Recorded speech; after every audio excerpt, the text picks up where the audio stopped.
മനുഷ്യ സ്വഭാവങ്ങളെക്കുറിച്ചാണ് നമ്മൾ പറഞ്ഞുകൊണ്ടിരിക്കുന്നത്. മനുഷ്യ സ്വഭാവങ്ങളിൽ പ്രാധാന്യമുള്ള ആഗ്രഹങ്ങളെക്കുറിച്ചാണ് നമ്മൾ പറഞ്ഞ് പൂർത്തിയാക്കിയിരിക്കുന്നത്. ഇന്ന് മനുഷ്യൻ്റെ മറ്റൊരു സ്വഭാവത്തിനെ കുറിച്ച് പറയുന്നു. മനുഷ്യ സ്വഭാവങ്ങളിൽ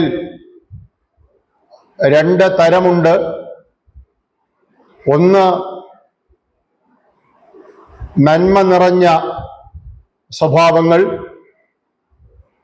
മറ്റൊന്ന് തിന്മയാർന്ന സ്വഭാവങ്ങൾ. നന്മ നിറഞ്ഞ സ്വഭാവങ്ങളിൽ ചിലത് നമ്മൾ പറഞ്ഞു കഴിഞ്ഞു. പക്ഷേ നന്മ നിറഞ്ഞ സ്വഭാവങ്ങളാണെങ്കിലും നമ്മളിലത് ഉണ്ടെങ്കിലും നമ്മളത് ഉപയോഗിക്കാതിരുന്നാൽ അത് നമ്മളിൽ പ്രകടമാവില്ല.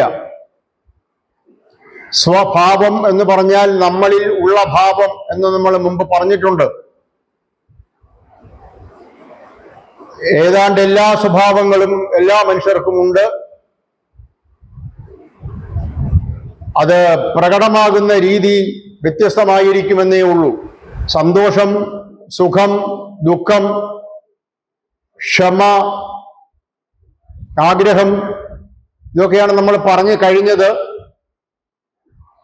അതിൽ ഈ സന്തോഷവും ദുഃഖവും സുഖവും ആഗ്രഹവും ഒക്കെ നമ്മൾ ശ്രമിച്ചാലും ശ്രമിച്ചില്ലെങ്കിലും അത് നമ്മളിൽ എപ്പോഴും ഇങ്ങനെ പ്രകടമായി കൊണ്ടിരിക്കും.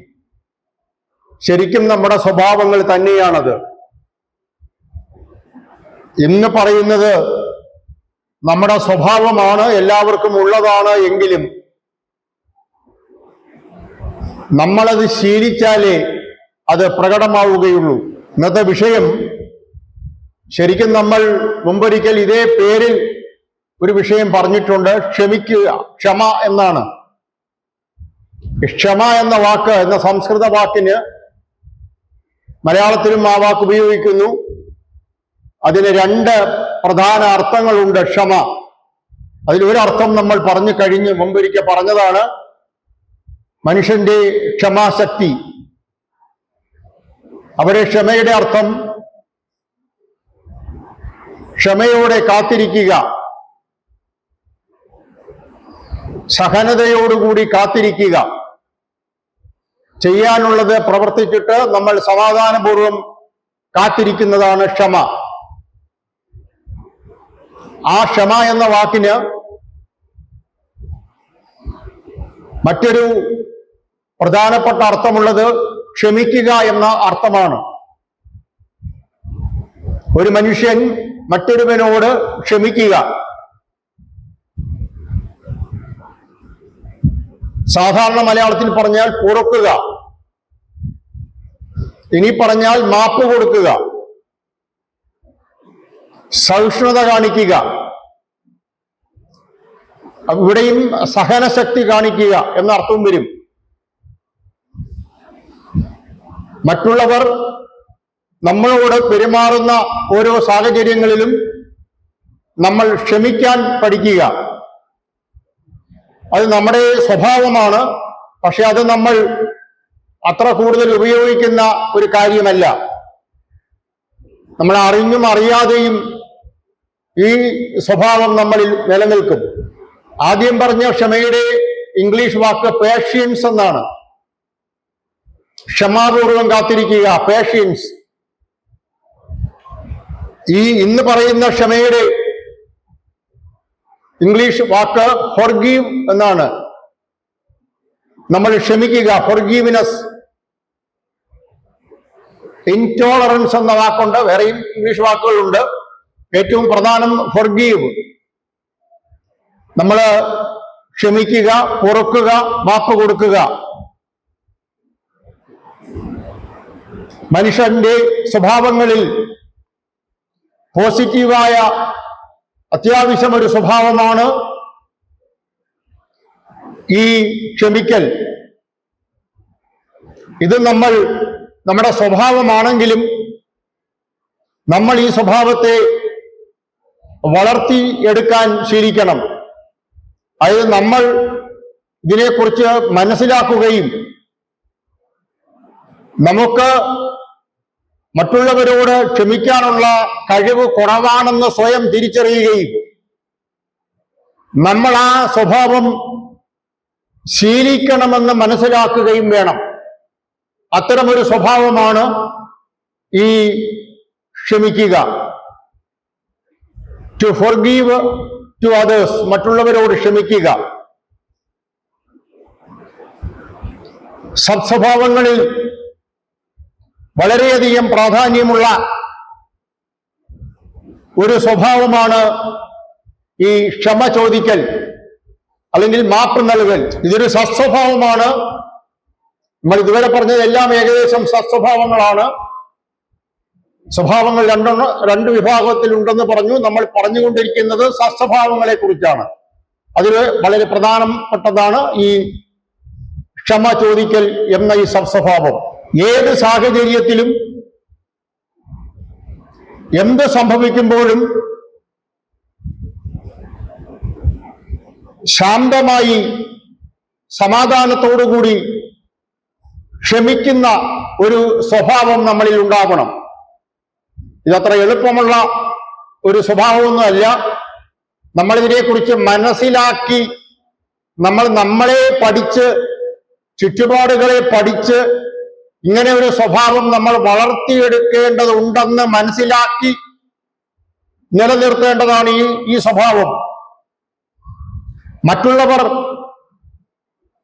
നമ്മോട് എത്രമാത്രം മോശമായി സംസാരിക്കുകയോ പെരുമാറുകയോ പ്രകോപനമുണ്ടാക്കുകയോ ചെയ്താലും അവരോട് അതേ നാണയത്തിൽ തിരിച്ചടിക്കാതെ, അവര് ചെയ്തതുപോലെ തിരിച്ചു ചെയ്യാതെ വളരെ മാന്യമായി പെരുമാറാനുള്ള ഒരു സ്വഭാവം നമ്മളിൽ ഉണ്ടാവുക. സാധാരണഗതിയിൽ 100-ൽ 99% ആൾക്കാർക്കും ഇങ്ങനെ ഒരു സ്വഭാവം പൊതുവെ ഉണ്ടാവാറില്ല. ഒരാൾ ഒരു വാക്ക് പറഞ്ഞാൽ നമ്മൾ 3 വാക്കെങ്കിലും കൊണ്ട് മറുപടി പറഞ്ഞ് അവരെ തിരിച്ചടിക്കുക. അത് വാക്കുകളിലൂടെ ആയാലും പ്രവർത്തികളിലൂടെ ആയാലും നിഗൂഢമായ രീതിയിലായാലും നമ്മളത് ചെയ്യും. പൊതുവെ നമുക്ക് ക്ഷമ വളരെ കുറവാണ്. മറ്റുള്ളവരോട് ക്ഷമിക്കാനുള്ള കഴിവ് നമുക്ക് കുറവാണ്. നമ്മളിൽ ഏറ്റവും ഉത്കൃഷ്ടമായി നിലനിൽക്കേണ്ട സ്വഭാവമാണ്, പക്ഷെ അത് വളരെ കുറവാണ്. ക്ഷമ ഈശ്വരന്റെ ഒരു ഗുണമായിട്ടാണ് കരുതപ്പെടുന്നത്. അതായത് മനുഷ്യൻ ഒരേ സമയത്ത് മൃഗത്തിന്റെ സ്വഭാവവും ദൈവത്തിന്റെ സ്വഭാവവും കൂടെ അടങ്ങിയ ഒരു ജീവിയാണ് മനുഷ്യൻ. പക്ഷെ പൊതുവെ നമ്മൾ മൃഗസ്വഭാവമാണ് പ്രകടമാക്കുന്നത്.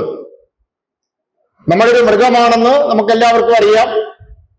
മനുഷ്യ മൃഗമാണ് നമ്മൾ. മറ്റുള്ള മൃഗങ്ങൾക്കുള്ള എല്ലാ സ്വഭാവ വിശേഷങ്ങളും നമുക്കുണ്ട്. അത് പോരാഞ്ഞിട്ട് നമ്മൾ ശീലിക്കേണ്ട ദൈവിക സ്വഭാവങ്ങളുണ്ട്. ഈ ക്ഷമ മൃഗങ്ങൾക്കുള്ള ഒരു ക്വാളിറ്റി ഒന്നും അല്ല. അവർ പൊതുവെ ക്ഷമ എന്നൊരു വിഷയം അവർക്ക് വരുന്നില്ല. ക്ഷമ ഒരു ഈശ്വരന്റെ ക്വാളിറ്റിയാണ്. വളരെ പ്രശസ്തമായ ഇംഗ്ലീഷ് പ്രോവർബാണ് to err is human and forgive is divine.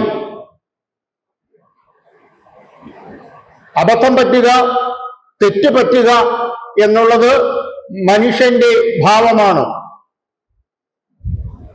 അങ്ങനെ തെറ്റ് സംഭവിക്കുമ്പോൾ ക്ഷമിക്കുക എന്നുള്ളത് ദൈവീകമാണ്. എന്ന് പറഞ്ഞാൽ നമ്മുടെ മാനസികമായി നമ്മളൊരു ഉയർന്ന അവസ്ഥയിൽ എത്തുന്നു എന്നതിന്റെ തെളിവാണ് ക്ഷമിക്കാനുള്ള കഴിവ്. കൊച്ചുകുട്ടികൾക്ക് ഈ പ്രശ്നം വരുന്നില്ല. കാരണം അവർക്ക് ആരോടും വെറുപ്പും ദേഷ്യവും ഒന്നും ഉണ്ടാവില്ല. പക്ഷെ ആ കുട്ടി വളർന്ന് കുറച്ചു കാലം കഴിയുമ്പോൾ കൗമാരപ്രായത്തോടുകൂടി ഈ ക്ഷമ എന്ന് പറയുന്ന കഴിവ് നഷ്ടപ്പെടുന്നു. പിന്നീട് ആ കഴിവില്ലായ്മ വർദ്ധിക്കുകയാണ് ചെയ്യുന്നത്. യൗവനത്തിലൊന്നും നമ്മൾ പൊതുവെ ഒന്നിനോടും ക്ഷമിക്കാറൊന്നുമില്ല, വീട്ടിലും പുറത്തും ഒരിടത്തും. വളരെ ശരിക്കും പറഞ്ഞാൽ ഒരു മൃഗീയ സ്വഭാവം നമ്മളിൽ നിലനിൽക്കുന്ന പ്രായമാണ് കൗമാരവും യൗവനവും ഒക്കെ. മിക്കവരും അത് വാർദ്ധക്യം വരെ കൊണ്ടുപോകും. ക്ഷമാശക്തി നമ്മൾ യൗവനം കഴിഞ്ഞിട്ടെങ്കിലും പഠിക്കണം. നേരത്തെ പഠിച്ചാൽ വളരെ നല്ലത്. തെറ്റുപറ്റുക എന്നുള്ളത് മനുഷ്യന്റെ സ്വഭാവമാണെങ്കിൽ തെറ്റുപറ്റുന്നതിനോട് ക്ഷമിക്കുക എന്നുള്ളത് ഈശ്വരന്റെ സ്വഭാവമാണ്. ഈശ്വരൻ മനുഷ്യനോട് ക്ഷമിക്കുന്നത് കൊണ്ടാണ് നമ്മളെല്ലാം ഭൂമിയിൽ എന്തും പ്രവർത്തിച്ച് ജീവിക്കുന്നത്. ഈശ്വരന്റെ ഏറ്റവും പ്രധാനപ്പെട്ട ഒരു ഗുണമാണ് ക്ഷമ. അത് മനുഷ്യൻ അങ്ങേയറ്റം ജീവിതത്തിൽ പകർത്തേണ്ട ഒരു സ്വഭാവമാണ്. ക്ഷമാശീലം വളർത്തിയെടുക്കുന്നത് നമ്മുടെ ജീവിതത്തിൽ നമുക്ക് ധാരാളം ഗുണങ്ങൾ നൽകുന്നു, മനഃശാന്തി നൽകുന്നു, മനസമാധാനം ലഭിക്കുന്നു. നമ്മൾ എപ്പോഴും പറയുന്നില്ലേ, നമ്മളെല്ലാവരും സന്തോഷത്തിനും മനസമാധാനത്തിനും വേണ്ടിയാണ് ഓടുന്നത്. അങ്ങനെ സന്തോഷത്തിനും മനസമാധാനത്തിനും വേണ്ടി ഓടുന്ന നമ്മൾ അത് ലഭിക്കാൻ വേണ്ടുന്ന കാര്യങ്ങളൊന്നും തന്നെ ചെയ്യുന്നില്ല. നമ്മൾ എപ്പോഴും പറയുന്നത് പോലെ അതിന് പണമുണ്ടാക്കുക, പ്രശസ്തനാവുക, അംഗീകാരം നേടുക എന്നുള്ള വഴിയിലാണ് നമ്മൾ പോകുന്നത്. പകരം നമ്മൾ ശീലിക്കേണ്ട കുറെ ഗുണങ്ങളുണ്ട്, പഠിക്കേണ്ട കുറച്ച് പാഠങ്ങളുണ്ട്. അത് പഠിച്ച് നമ്മൾ ശീലിച്ചാൽ നമുക്ക് മനസമാധാനം ഉണ്ടാവും എന്നുള്ളതാണ് ശരി. നമുക്ക് അതൊന്നും അറിയേണ്ട കാര്യമില്ല, അതൊന്നും അറിയാൻ താല്പര്യമില്ല, അതൊന്നും നമ്മുടെ സ്വഭാവത്തിൽ കൊണ്ടുവരാനും നമുക്ക് വയ്യ. പകരം നമുക്ക് സമാധാനവും ശാന്തിയും ഈശ്വരൻ തരണം എന്ന് പറഞ്ഞാൽ അതൊന്നും ലഭിക്കാൻ പോകുന്നില്ല. ക്ഷമാശക്തി, ക്ഷമ നമ്മളെ വളരെയധികം സംരക്ഷിക്കുന്ന ഒരു സ്വഭാവമാണ്. ഭൂമിയിൽ മനുഷ്യരാശി നിലനിൽക്കണമെങ്കിൽ മനുഷ്യന് അത്യാവശ്യം ഉണ്ടാവേണ്ടതാണ് ക്ഷമ. കുറച്ചു പേർക്കെങ്കിലും ക്ഷമ ഉള്ളത് കൊണ്ടാണ് ഈ ഭൂമിയിൽ മനുഷ്യൻ ഇന്നും നിലനിൽക്കുന്നത് പോലും. മനുഷ്യന്റെ ഏറ്റവും വലിയ ഹോബി യുദ്ധമാണ്. ഇപ്പോഴും വാർത്തകൾ മുഴുവനും യുദ്ധമാണ്. പ്രത്യേകിച്ച് ഇപ്പോൾ 2-3 വർഷത്തിന് ഇപ്പുറം വെച്ച് വല്ലാത്ത ഒരു അവസ്ഥയാണ് ലോകം. യുദ്ധമാണ്. ക്ഷമയുടെ ഒരു ശതമാനം പോലും മനുഷ്യനുണ്ടെങ്കിൽ ഇത്രയും അനാവശ്യമായ യുദ്ധങ്ങൾ ഭൂമിയിൽ ഉണ്ടാവില്ലായിരുന്നു. ഇങ്ങനത്തെ ഒരു 5 യുദ്ധം മതി ഭൂമി മൊത്തം ഇല്ലാതാവാൻ, മനുഷ്യൻ ഇല്ലാതാവാൻ. എന്നിട്ടും മനുഷ്യൻ അവശേഷിക്കുന്നത് കുറേയേറെ ആൾക്കാര് ക്ഷമ കാണിക്കുന്നത് കൊണ്ടാണ്. ക്ഷമയില്ലായ്മ മനുഷ്യന്റെ മുഖമുദ്രയാണ്. ശരിക്കും പറഞ്ഞാൽ മനുഷ്യന്റെ സ്വഭാവം പോലും ക്ഷമയില്ലായ്മയാണ്. നമ്മുടെ സ്വഭാവമായി മാറേണ്ടത് ക്ഷമാശീലമാണ്. നമ്മുടെ ജീവിതത്തിൽ നമുക്ക് ഇല്ല എന്ന് നമ്മൾ പരിശോധിച്ച് മനസ്സിലാക്കിയിട്ട് നമ്മൾ വളരെയധികം അവശ്യം കാത്തുസൂക്ഷിച്ച് വളർത്തിയെടുക്കേണ്ടതാണ് ഈ സ്വഭാവം. നമ്മൾ സസ്വഭാവങ്ങൾ എന്താണെന്ന് മനസ്സിലാക്കുക. അങ്ങനെ ഓരോ സസ്വഭാവങ്ങളും നമ്മളിൽ വളർത്തിയെടുക്കുക. കാരണം നമ്മളിൽ എല്ലാവരിലും ഈ സസ്വഭാവങ്ങൾ ബേസിക്കായിട്ടുണ്ട്. അതിനെക്കുറിച്ച് നമ്മൾ മനസ്സിലാക്കി നമ്മൾ വളർത്തിയെടുക്കുക. സസ്വഭാവങ്ങൾ വളർത്തിയെടുക്കാനുള്ള ഏറ്റവും വലിയ ഗുണം അതെല്ലാം ഒടുവിൽ ക്ഷമയിൽ അവസാനിക്കും. ക്ഷമ സസ്വഭാവങ്ങളിൽ ഏറ്റവും പ്രമുഖ സ്വഭാവങ്ങളിൽ ഒന്നാണ്. ക്ഷമാശീലം വളരെയധികം മനുഷ്യന് ഗുണം ചെയ്യും. പ്രധാനപ്പെട്ട സസ്വഭാവങ്ങളിൽ ഒന്ന് സത്യം. സത്യം എന്ന് പറയുന്നത് നമ്മളിൽ ഉള്ളതാണ്, നമ്മളത് എപ്പോഴും പ്രകടിപ്പിക്കാറില്ല. അത് ത്യാഗം, മറ്റുള്ളവർക്ക് വേണ്ടി ത്യജിക്കൽ, ധർമ്മം, ധാർമ്മികമായ ചിന്തയും പ്രവൃത്തിയും, ബോധം, സ്നേഹം, അഹിംസ, ദയ, കാരുണ്യം, സന്തോഷം, ഇതൊക്കെ നമ്മുടെ പോസിറ്റീവ് ഗുണങ്ങളാണ്. ഇതെല്ലാം ഓരോന്നോരോന്നായിട്ട് നമ്മൾ പഠിച്ച് ശീലിച്ചെടുത്താൽ ഇതെല്ലാം കൂടെ ഒടുവിൽ ചെന്നവസാനിക്കുന്നത് ക്ഷമയിലാണ്. എന്ന് പറഞ്ഞാല് ഒരു മനുഷ്യൻ ശരിയായ ഒരു ക്ഷമാശീലം വളർത്തിയെടുത്തുവെങ്കിൽ അതിന്റെ അർത്ഥം അവൻ ഈ ഭൂമിയിൽ വന്നതിന്റെ ലക്ഷ്യം അവൻ പൂർത്തീകരിച്ചു എന്നാണ്. ബാക്കി സ്വഭാവങ്ങളെല്ലാം കൂടിച്ചേരുമ്പോഴാണ് നമ്മളൊരു ശരിയായ ക്ഷമാശീലമുള്ള വ്യക്തിയായി മാറുന്നത്. നമ്മൾ ഈ ഭൂമിയിൽ വരുന്നത് നമ്മൾ കരുതുന്നത് പോലെ ഇവിടെ ഇപ്പോൾ ജീവിക്കുന്നത് പോലെ അടിച്ചു പൊളിച്ച് ജീവിച്ച് കുറേയേറെ രുചികരമായ ആഹാരവും കഴിച്ച് കുറേയേറെ ചടങ്ങുകളിൽ പങ്കെടുത്ത് മറ്റുള്ളവരെ പല രീതിയിൽ അറിയിപ്പിച്ച് നമുക്ക് കുറച്ച് പേരും പ്രശസ്തിയൊക്കെ ഉണ്ടാക്കി അംഗീകാരമൊക്കെ നേടാനാണ് എന്ന് നമ്മൾ കരുതുന്നു. അത് നമ്മുടെ ജീവിതത്തിന്റെ ഭാഗമാണ്, വേണം. പക്ഷേ നമ്മുടെ ലക്ഷ്യങ്ങളിൽ പ്രധാനപ്പെട്ടതൊന്നുമല്ല. അങ്ങനെ ഇവിടെ ജീവിക്കാനുള്ള അവസരമുണ്ടായത് നമ്മളിപ്പോ പറഞ്ഞ ഈ ശീലങ്ങൾ, ഈ സ്വഭാവങ്ങൾ സ്വായത്തമാക്കി അത് ജീവിതത്തിൽ പകർത്താനാണ്. അങ്ങനെ ജീവിതത്തിൽ നമ്മൾ ഈ ഭൂമിയിൽ വന്ന് പഠിച്ചെടുത്ത് നടപ്പിലാക്കേണ്ട ഏറ്റവും മഹനീയ ഗുണങ്ങളിൽ ഒന്നാണ് ക്ഷമാശീലം. ക്ഷമ എന്ന സ്വഭാവം സ്വായത്തമാക്കാതെ, സ്വന്തമാക്കാതെ ആത്മജ്ഞാനം ലഭിക്കുക അസാധ്യമാണ്. ആത്മാവാണ് ഞാനെന്ന് ഞാൻ തിരിച്ചറിയണമെങ്കിൽ ഞാൻ ധാരാളം സൽസ്വഭാവങ്ങൾ മനസ്സിലാക്കിയിരിക്കണം. അങ്ങനെ മനസ്സിലാക്കിയതിൽ ഏറ്റവും പ്രധാനപ്പെട്ട സ്വഭാവത്തിൽ ഒന്നാണ് ക്ഷമാശീലം. ഇതൊരു ധാരാളം പരീക്ഷണങ്ങളിലൂടെ നമ്മൾ കടന്നു പോകുന്നു എന്ന് നമുക്കറിയാം, പറഞ്ഞല്ലോ. ഓരോ തവണ നമ്മുടെ ജീവിതത്തിൽ പല പല പരീക്ഷണങ്ങളുണ്ട്. ഡെയിലി പരീക്ഷണമുണ്ട്. ഓരോ മിനിറ്റിലും ഓരോ മണിക്കൂറിലും നമുക്ക് പരീക്ഷണമുണ്ട്. ഒരാളിനോട് നമ്മളൊരു വാക്ക് പറയുന്നത് പോലും ഒരു പരീക്ഷണമാണ്. ഇതെല്ലാം സാഹചര്യങ്ങളാണ്. അങ്ങനത്തെ ധാരാളം സാഹചര്യങ്ങളിലൂടെ നമ്മൾ കടന്നു പോകുമ്പോഴാണ് അതിനെ പരീക്ഷണം എന്ന് പറയുന്നത്. അല്ലാതെ നമുക്ക് സ്കൂളിൽ എക്സാം ഹാളിൽ കയറിയിരുന്നുള്ള പരീക്ഷ, ആ പരീക്ഷ അല്ല ഇത്. നമ്മുടെ ജീവിതത്തിൽ എപ്പോഴും അത് നമ്മുടെ കൂടെ ഉണ്ട്, ഈ പരീക്ഷണം. അതിൽ ഒരു പ്രധാനപ്പെട്ട പരീക്ഷണ വിഷയമാണ് ക്ഷമ ഉണ്ടോ എന്നുള്ളത്, ക്ഷമിക്കുമോ എന്നുള്ളത്, ക്ഷമിച്ചോ എന്നുള്ളത്. നമുക്ക് തന്നെ അറിയാം, അത്ര എളുപ്പമല്ല നമുക്ക് മറ്റുള്ളവരോട് ക്ഷമിക്കാൻ. നമുക്ക് ബന്ധുക്കളും മിത്രങ്ങളും ഉള്ളതിന്റെ എത്രയോ ഇരട്ടിയാണ് നമ്മുടെ ശത്രുക്കൾ. നമുക്ക് ഡെയിലി ശത്രുക്കൾ പുതുതായിട്ട് ഉണ്ടായിക്കൊണ്ടിരിക്കുകയാണ്. നമ്മൾ പരിചയപ്പെടുന്നവരെല്ലാം പിന്നീട് ക്രമേണ ശത്രുക്കളായി മാറുകയാണ്. കുറച്ച് ഒരു മധ്യവയസ്സൊക്കെ എത്തിയാൽ നമ്മുടെ ബന്ധുക്കളെല്ലാം നമ്മുടെ ശത്രുക്കളാണ്. നമ്മള് ജോലി ചെയ്യുന്ന സ്ഥലത്ത് കൂടുതൽ നമ്മുടെ ശത്രുക്കളാണ്. വീട്ടിനടുത്തുള്ള അയൽവാസികളെല്ലാം നമ്മുടെ ശത്രുക്കളാണ്. നമ്മൾ എവിടെയെങ്കിലുമൊക്കെ ഏതെങ്കിലും സ്ഥാപനത്തിൽ പോകുന്നുവെങ്കിൽ അതും ശത്രുക്കളുടെ എണ്ണമാണ് കൂടുതൽ. എവിടെ നമ്മുടെ ക്ഷമ? നമുക്ക് എന്ത് ക്ഷമയാണ് ഇരിക്കുന്നത്? വാസ്തവത്തിൽ നമ്മുടെ ക്ഷമ വട്ടപൂജ്യമാണ്. ക്ഷമ ഉണ്ടെങ്കിൽ നമുക്ക് ഇത്രയും എതിരാളികൾ ഉണ്ടാവില്ല, നമുക്ക് ഇത്രയും ശത്രുക്കൾ ഉണ്ടാവില്ല, ഇത്രയും പേരെ നമ്മൾ പിണക്കേണ്ടി വരില്ല. വീട്ടിനകത്ത് എന്ത് ക്ഷമ? ഭാര്യയ്ക്ക് ഭർത്താവിനോട് എന്ത് ക്ഷമയാണുള്ളത്? ഭർത്താവിന് ഭാര്യയോട് എന്ത് ക്ഷമയിരിക്കുന്നു? ബാക്കി വീട്ടിലെ മറ്റ് ആൾക്കാർ തമ്മിലുള്ള ക്ഷമ ഇവിടെ നിൽക്കുന്നു. ഈ ക്ഷമയെന്ന് പറയുന്ന പോലത്തെ ഒരു എളുപ്പമാർഗമല്ല.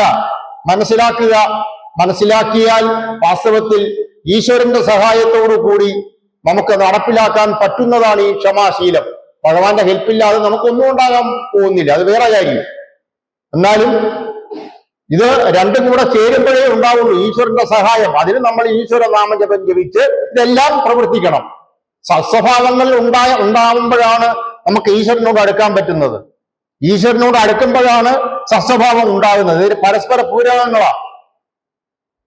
അതില് പ്രധാനപ്പെട്ട ഒരു ടെസ്റ്റ് ആണ്, ഒരു പരീക്ഷണ ഘട്ടമാണ് ക്ഷമ. ഇവിടെ നമ്മൾ പൊതുവെ നോക്കിയാൽ അറിയാം, നമ്മൾ ആരോടും ക്ഷമിക്കാറില്ല. പരാതി മാത്രമേ നമുക്കുള്ളൂ. നമുക്ക് ക്ഷമയെന്ന് പറയുന്നത് ഒന്നില്ല. കണ്ണു അടച്ച് നമ്മൾ എല്ലാവരെയും പിണക്കി വിടുകയാണ് ചെയ്യുന്നത്. നമുക്ക് നമ്മളെക്കുറിച്ചും നമുക്ക് നമ്മളോട് പോലും ഒരു ക്ഷമയില്ല എന്നുള്ളതാണ്. നമ്മളോട് ക്ഷമിച്ചു എന്ന് പോലും പറയാൻ പറ്റാത്ത ആൾക്കാരാണ് നമ്മൾ. നമ്മളെക്കുറിച്ച് നമുക്ക് സ്വന്തമായിട്ട് ഒരു അഭിപ്രായം ചോദിച്ചാൽ പറയാൻ പറ്റുന്നതൊക്കെ ഒരു മോശപ്പെട്ട അഭിപ്രായങ്ങളാണ്. അവരവരെ കുറിച്ച് സ്വന്തമായി ഈശ്വരനോട് രണ്ട് വാക്ക് പറയാൻ പറഞ്ഞാൽ നമ്മൾ പോയി ഭഗവാനോട് പറയുന്നത് എന്താ? എന്റെ എല്ലാ തെറ്റുകുറ്റങ്ങളും ക്ഷമിക്കണം എന്നൊക്കെയാണ് നമ്മൾ പറയുന്നത്. നമുക്ക് ഭഗവാന്റെ മുന്നേ പോലും ഒരു വലിയ വിശ്വാസമൊന്നുമില്ല നമ്മളെ കുറിച്ച്. നമുക്ക് മറ്റുള്ളവരെ കുറിച്ച് നല്ല അഭിപ്രായം ഇല്ല എന്നുള്ളത് പോട്ടെ, നമ്മളെ കുറിച്ച് ഒരു നല്ല അഭിപ്രായം നമുക്ക് പറയാനില്ലല്ലോ. മറ്റുള്ളവരെ മുന്നിൽ നമ്മൾ വലിയ അഭിപ്രായമൊക്കെ പറയും, പക്ഷെ നമ്മളെ കുറിച്ച് നമുക്ക് സ്വയം ഒരു നല്ല അഭിപ്രായം പറയാനില്ല എന്നുള്ളതാണ് ക്ഷമയുടെ വേറൊരു പ്രത്യേകത. ശരിക്കും പറഞ്ഞാൽ നമ്മളോട് തന്നെ ഒന്ന് ആദ്യം ക്ഷമിക്കണം, ആത്മനിന്ദ ഒഴിവാക്കണം. നമ്മളുടെ പ്രവൃത്തികൾ നമുക്ക് പലപ്പോഴും തെറ്റുപറ്റാറുണ്ടല്ലോ, അത് മനുഷ്യനാണ്, അതിന് തെറ്റ് പറ്റുമല്ലോ. പക്ഷെ അതിനെ തന്നെ ഒന്ന് ക്ഷമിക്കാൻ നമ്മൾ തയ്യാറല്ല. നമ്മളെ തന്നെ, നമ്മൾ രണ്ടുപേരുണ്ടല്ലോ നമ്മുടെ ഈ ഉള്ളിൽ, എപ്പോഴും നമ്മൾ രണ്ടുപേരായിട്ടാണ് നിൽക്കുന്നത്. ഉള്ളിൽ വേറൊരു കക്ഷിയുണ്ട്, അവരുമായിട്ടാണ് നമ്മൾ പരസ്പരം സംസാരിക്കുന്നത്, ഒറ്റയ്ക്ക് ഇരിക്കുമ്പോഴും ഒറ്റയ്ക്ക് നടക്കുമ്പോഴും ഒക്കെ. ആ പരസ്പരം സംസാരത്തിൽ ഒരാൾ മറ്റൊരാളിനെ കുറ്റപ്പെടുത്തുകയാണ്, നമ്മളെ നിന്ദിക്കുകയാണ്. നമുക്ക് നമ്മളോട് പോലും ഒരു ക്ഷമിച്ചു എന്നൊരു വാക്ക് പറയാൻ വയ്യ. അങ്ങനെ പറഞ്ഞു തുടങ്ങണം. ഈശ്വരനാമ ജപമാണ് എല്ലാത്തിൻ്റെയും അടിസ്ഥാനം. നമ്മളോട് ക്ഷമിക്കുക, അത് പ്രധാനം. അത് കഴിഞ്ഞാൽ പറ്റുമ്പോൾ എല്ലാവരോടും ക്ഷമിക്കാനുള്ള ഒരു സ്വഭാവം വളർത്തിയെടുക്കുക. പക്ഷെ യഥാർത്ഥത്തിൽ അങ്ങനെ വളർത്തിയെടുത്താൽ ഇത്തിരി എളുപ്പമുള്ള കാര്യമൊന്നുമല്ല. അങ്ങനെ വളർത്താൻ ശ്രമിച്ചാൽ നമുക്ക് സമാധാനം കൂടുതലുണ്ടാവും. മറ്റുള്ളവരോട് നമ്മൾ ക്ഷമിക്കുമ്പോൾ അവർക്കല്ല സമാധാനം, നമുക്കാണ്. നമ്മൾ ഈ ഭൂമിയിൽ എന്ത് ചെയ്താലും, അത് എത്ര മോശപ്പെട്ട പ്രവൃത്തിയാവട്ടെ നല്ലതാവട്ടെ, അതിന്റെ ഗുണവും ദോഷവും നമുക്ക് മാത്രമാണ്. അതെങ്കിലും പഠിക്കുക. നമ്മൾക്ക് മാത്രമാണ് നമ്മളാണ് ഇതെല്ലാം ഏറ്റുവാങ്ങുന്നത്. വേറെ ഒരാളിനോട് നമ്മൾ ചിരിച്ചാൽ അവർ തിരിച്ചു ചിരിക്കും, അവർക്കൊരു സന്തോഷം ഉണ്ടാവും. വാസ്തവത്തിൽ ആ സന്തോഷം നമ്മളിലോട്ട് പകരും, നമ്മളത് അറിയാത്തതാണ്. നമ്മൾ പുറമേക്ക് എന്ത് കൊടുക്കുന്നുവോ അത് നമ്മളിലോട്ട് തിരിച്ചു വരും. അതാണ് കർമ്മം എന്ന് പറയുന്നത് തന്നെ. അപ്പൊ ഈ ക്ഷമ, നമ്മൾ മറ്റുള്ളവരോട് മാപ്പ് കൊടുത്ത് ക്ഷമിച്ചു എന്നുള്ള അവസ്ഥ വന്നാൽ അത് നമുക്ക് വളരെ ഗുണം ചെയ്യും. അതുകൊണ്ട് നമ്മൾ ശരിക്കും പഠിക്കേണ്ട ഒരു പാഠമാണ് ക്ഷമാശീലം. ഒരു ഈശ്വരന്റെ സ്വഭാവമാണെന്ന് പറഞ്ഞല്ലോ, അപ്പൊ പിന്നെ എങ്ങനെ ഇരിക്കും? ഈശ്വരന്റെ പ്രധാനപ്പെട്ട ഈശ്വരൻ ഈ പ്രപഞ്ചം എന്നുണ്ടായോ അന്ന് മുതൽ എത്രയോ കോടാനുകോടി വർഷങ്ങളായി സർവ സൃഷ്ടിജാലങ്ങളോടും ക്ഷമിക്കുന്ന ഒരു ശക്തിയാണ്. ക്ഷമയുടെ ഒരു പര്യായ പദമാണ് ഈശ്വരൻ. ആ സ്വഭാവമാണ് നമുക്കുണ്ടാകണമെന്ന് ഇവിടെ നമ്മൾ പറഞ്ഞുകൊണ്ടിരിക്കുന്നത്. ഈ ക്ഷമാശീലം എവിടെ നിന്നെങ്കിലും വിലയ്ക്ക് വാങ്ങാൻ പറ്റുന്നതല്ല. അത് ഏതെങ്കിലും ഗ്രന്ഥങ്ങളിൽ കാണാതെ പഠിക്കാൻ പറ്റുന്നതല്ല. ഒരു സസ്വഭാവങ്ങളും നമുക്കങ്ങനെ ലഭിക്കുന്നതല്ല. ഇത് നമുക്ക് ഏതെങ്കിലും രീതിയിൽ സ്വന്തമായി ആരുടെ കയ്യിൽ നിന്നും ഏറ്റുവാങ്ങാൻ കഴിയുന്നതല്ല, വില നൽകി വാങ്ങാവുന്നതല്ല. ഈവൻ ഗുരു ഉപദേശം കൊണ്ടുപോലും നമുക്ക് നേടാൻ പറ്റില്ല. ഗുരു നമ്മളടുത്ത് പറയുന്നു, നീ ക്ഷമാശീലം പഠിക്കൂ, നീ ക്ഷമിക്കാൻ പഠിക്കൂ, മറ്റുള്ളവരോട് മാപ്പ് നൽകാൻ പഠിക്കൂ എന്നല്ലേ ഗുരുവിന് പറയാൻ പറ്റുള്ളൂ. അത് നമ്മൾ തന്നെ സ്വന്തമായി മനസ്സിലാക്കി, ഇതിന്റെ ഗുണഗണങ്ങൾ മനസ്സിലാക്കി, അതിന്റെ ദോഷങ്ങൾ മനസ്സിലാക്കി നമ്മൾ തന്നെയാണ് ഇത് ശീലിക്കേണ്ടത്. അതുകൊണ്ടാണ് ആ വാക്ക് തന്നെ വരുന്നത്, ക്ഷമാശീലം. സ്നേഹം എന്ന വാക്കിന്റെ കൂടെ സ്നേഹശീലമില്ല. ഈ ക്ഷമയുടെ എന്ന വാക്കിന്റെ കൂടെയാണ് ശീലം എന്ന വാക്ക് വരുന്നത്. കാരണം അത് നമ്മുടെ ശീലം കൊണ്ട് നമ്മൾ നേടിയെടുക്കേണ്ടതാ. ഒരു ദിവസവും 2 ദിവസവും കൊണ്ടൊന്നും ഇത് നേടിയെടുക്കാൻ പറ്റില്ല. നമ്മളിത് മനസ്സിലാക്കിയിട്ട് നമ്മുടെ ശത്രുക്കളോടോ നമ്മുടെ അയൽക്കാരോടോ നമ്മളുമായി ബന്ധപ്പെടുന്ന സർവരോടും ഒന്ന് ക്ഷമിക്കാനുള്ള ഒരു കഴിവ് നമ്മൾ വളർത്തിയെടുക്കണം. മാപ്പ് നൽകുക എന്ന് പറഞ്ഞാൽ ക്ഷമിച്ചു എന്ന് നമ്മൾ പറഞ്ഞ പോരല്ലോ, പറച്ചിലിന് കുറവില്ല, പറഞ്ഞാൽ പോരാ, നമ്മളത് നമ്മുടെ ഉള്ളിൽ അത് ഉണ്ടായിരിക്കണം. ക്ഷമിച്ചു എന്ന് പറഞ്ഞാൽ അതിന്റെ അർത്ഥം മറക്കുക എന്നല്ല. പലപ്പോഴും നമ്മൾ പലതും മറന്നുപോകും. നമ്മളോട് മറ്റുള്ളവർ ചെയ്ത പല പ്രവൃത്തികളും മറന്നുപോയിട്ട് അത് ക്ഷമയുടെ പേരിൽ പറയും. മറന്നതാണ്, അങ്ങനെ മറന്നതുകൊണ്ട് ക്ഷമയാവില്ല. നമ്മൾ സാഹചര്യങ്ങൾ മനസ്സിലാക്കി, മറ്റുള്ളവരെ മനസ്സിലാക്കി അവരോട് പൊറുക്കുക. അല്ലാതെ ഞാൻ മറക്കും പക്ഷെ ഞാൻ പൊറുക്കില്ല എന്നൊക്കെ സിനിമയിൽ ഡയലോഗുണ്ട്. അങ്ങനെയല്ല, ഞാൻ മറക്കും പക്ഷെ പൊറുക്കില്ല, മരിച്ചാലും ഞാൻ മറക്കില്ല എന്നൊക്കെ നമ്മൾ പലപ്പോഴും പല ആൾക്കാരും പറയും. മരിച്ചാലും മറക്കില്ല എന്നൊക്കെ പറഞ്ഞാൽ രണ്ട് രീതിയിലും പറയും. പോസിറ്റീവായിട്ടും പറയും, നെഗറ്റീവായിട്ടും പറയും. ഞാൻ മരിക്കുന്നത് വരെ ഞാൻ ഇത് മറക്കില്ല, നമ്മൾ പലപ്പോഴും പറയുന്ന വാക്കാണ്, വെറും തെറ്റായ ഒരു വാക്കാണ്. അതായത് ഞാൻ മരിക്കുന്നത് വരെ, ഞാൻ മരിച്ചാലും ഞാൻ നിന്നോട് ക്ഷമിക്കില്ലെന്നാണ്. നമ്മൾ ഒരിക്കലും ഇവിടെ നിന്ന് മരിച്ചു പോകുമ്പോൾ കൊണ്ടുപോകാൻ പറ്റിയ സാധനമല്ല ഈ ക്ഷമയില്ലായ്മ. പക, വിദ്വേഷം, ശത്രുത, പ്രതികാരം, ഇതെല്ലാത്തിൻ്റെയും കൂടെ ഒറ്റ വാക്കാണ് ഒടുവിൽ ക്ഷമ. ഞാൻ മരിച്ചാലും മറക്കില്ല എന്ന് നമ്മുടെ സിനിമയിൽ കേട്ട് നമ്മൾ പറഞ്ഞു നടക്കുന്ന വാക്കുകളാ. അങ്ങനെ മരിക്കുമ്പോൾ കൊണ്ടുപോകാൻ പറ്റിയ സാധനമല്ല ഈ പ്രതികാരം. പകയും വിദ്വേഷവും പ്രതികാരവും ശത്രുതയും ഇതും ഒന്നും കൊണ്ടുപോകാൻ കൊള്ളാവുന്നതേ അല്ല. കൊണ്ടുപോയാൽ അതേപടി തിരിച്ചു വരാം, അതേ സ്ഥലത്ത് തിരിച്ചു വരും, അതേ ശത്രുക്കൾ അവിടെ തിരിച്ചു വരും. അതുകൊണ്ട് ക്ഷമിക്കാൻ പഠിക്ക്. ഈ സിനിമയിലും നോവലിലും നാടകത്തിലും ഒക്കെ ഡയലോഗ് കാണാതെ പഠിച്ചുകൊണ്ട് നടക്കാതിരിക്കുക. ഞാൻ ഒരിക്കലും മറക്കില്ല, ഞാൻ ഒരിക്കലും പൊറുക്കില്ല, ഞാൻ ഒരിക്കലും ക്ഷമിക്കില്ല എന്നൊന്നും പറയുന്നത് ഒരു ശരിയായ പറച്ചിലല്ല. പകരം തിരിച്ചാണ് ശ്രമിക്കേണ്ടത്. ഞാൻ കഴിയുന്നതും അതിന് ശ്രമിക്കുന്നു. ഞാൻ എന്നിട്ട് ഭഗവാനോട് അതിനെ എനിക്ക് സഹായിക്കാൻ എന്നോട് ഞാൻ ആവശ്യപ്പെടുന്നു. അതാണ് നമ്മൾ ചെയ്യേണ്ടത്. അല്ലാതെ നമ്മൾ ഒരിക്കലും യാന്ത്രികമായിട്ടുള്ള സംസാരം അവസാനിപ്പിക്കുക, മറക്കാനും പൊറുക്കാനും പഠിക്കുക.